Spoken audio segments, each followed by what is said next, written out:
से यहाँ खड़े थे? किस हैसियत से?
आप लोग पुलिस वालों से कहूंगा, किस हैसियत से यहाँ खड़े थे? किस हैसियत से खड़े हुआ? कोई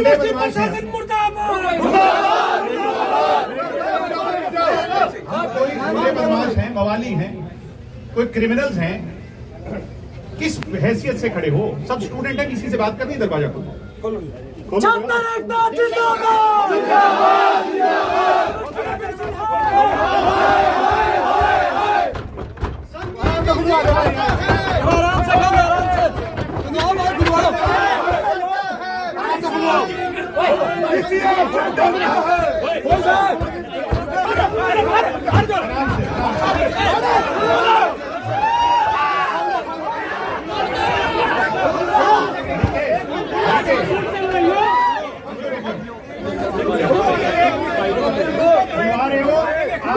आपके पास सिर्फ 5 मिनट का टाइम, 5 मिनट का टाइम, बैठ जाओ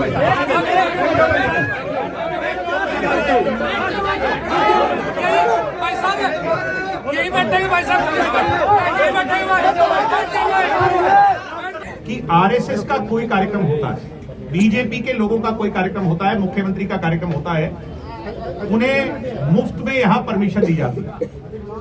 हमने पिछले लंबे समय से परमिशन के लिए अप्लाई कर रखा है। आज तक वाइस चांसलर ने हमारी परमिशन को अलाउ नहीं किया, बल्कि उसे पिछले दिनों रिजेक्ट करने का काम किया। आज जब सारे हॉल खाली पड़े हैं, हम पे करने को तैयार हैं, तो प्रजातांत्रिक तरीके से एक ऑटोनॉमस बॉडी के अंदर सिर्फ आरएसएस के कार्यक्रम कैसे हो सकते हैं भाई? हमारे को करने का अधिकार नहीं है? हम हरियाणा के नहीं है? हमारे ये विद्यार्थी इस यूनिवर्सिटी के नहीं है? यहां पर हॉस्टल्स की बदहाली है, यहां पर लाइब्रेरी की बदहाली है, यहां पर फीस 2-2 लाख रुपए फीस है कोर्सेज। ऐसे विभिन्न मुद्दे हैं जिस पर उससे जवाब मांगने आए हैं। आज हम कार्यक्रम उसके सामने नहीं करना चाहते, वो हमें मजबूर कर रहा है और हमारी ताकत की पैमाइश कर रहा है। मगर उस निक्करधारी को ये नहीं पता कि ये चौधरी देवीलाल की फौज है, ये छात्रों के हित के लिए किसी भी हद तक जाएगी। इसी पैराफ्री के अंदर इन्हीं के मनोहर लाल खट्टर को घुटनों के बल आकर हमारी सारी बातें माननी पड़ी थी कि नहीं?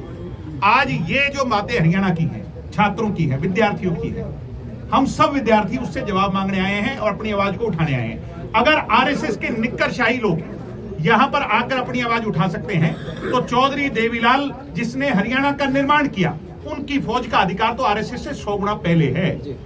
ऐसी ऑटोनॉमस बॉडी में हम इसकी गुंडागर्दी नहीं चलने देंगे। इसने अपने सारे यार प्यारे रिश्तेदारों को यहां भर्ती कर करके दोनों हाथों से लूट मचाई हुई है, दोनों हाथों से इस यूनिवर्सिटी को ठगने का काम किया और लोगों को टारगेट कर रहा है, कास्ट के नाम पर टारगेट कर रहा है और सिर्फ विशेष जाति के लोगों को फायदा पहुंचा रहा है। तो आज ऐसी हमारे पुरखों ने जिस यूनिवर्सिटी को बनाया, एक एक ईंट लगा करके आज जिसका नाम पूरी दुनिया में है, उस जेजीओ पर ऐसा संघी वीसी बैठ करके उसे लूट नहीं सकता। ये हम लूटने में दिग्विजय जी, अभी आपने कास्टिज्म की बात करी, किस तरह देखते हैं आप इसको? मैं कह रहा हूं कि सारे इसके रिश्तेदार आज यहां पर इसने पिछले बैकडोर एंट्री से भर्ती करने का, मेरे पास पूरी लिस्ट है। मैं इससे जवाब मांगा, आपसे क्या जवाब मांगूंगा, या इनके कोई जो सबॉर्डिनेट है उनसे कोई जवाब नहीं मांगूंगा। मैं उसकी आंख में आंख डाल के पूछना चाहता हूं कि ये भ्रष्टाचार तूने किया है कि नहीं किया। छात्र इसको हमने CDLU यूनिवर्सिटी के अंदर नकाब इसका उठा करके इसकी लूट को दर्शाने का काम किया। भाग गया था तीसरे दिन, ये यहां से भी भागेगा, इसके पास जाने की कोई जगह नहीं है। ये जो अहंकार दिखा रहा है, इसका ये दफ्तर नहीं खोलने देंगे।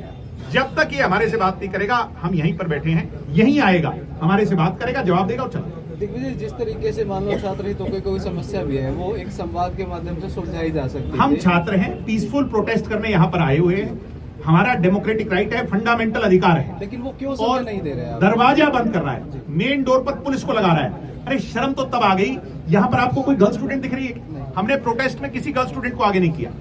हमारे आगे महिला पुलिस वालियों को खड़ा कर करके और हमारे साथ वो व्यवहार करना चाहते हैं कि कल हमारे पर ही आरोप लग जाए। वो तो हमारी बहनों को हमने हाथ जोड़ करके पीछे धकेला कि आप बीच में मत आइए। यानी ये हर उस गलत और घटिया तरीके पर उतर सकते हैं ये संगी जो लोग हैं। इसलिए मैं कह रहा हूं कि हमारी इनसे वैचारिक लड़ाई है, और वैचारिक लड़ाई चौधरी देवीलाल की विचारधारा से बड़ी इनकी विचारधारा नहीं है। हम जीत करके, थोड़ा सा टकराव भी हुआ था, वो क्या टकराव तो अभी अंदर भी जाएंगे, इसकी कुर्सी के सामने बैठकर इंतजार करेंगे जब तक ये नहीं आएगा। कल तो आएगा ही, परसों आएगा, हमने कहीं नहीं जाना। हम तो सारे काम से फ्री होकर के यहाँ के स्टूडेंट्स को न्याय दिलवाने के लिए आए हुए, कोई सिर्फ ये विरोध कर करके भागने नहीं आए।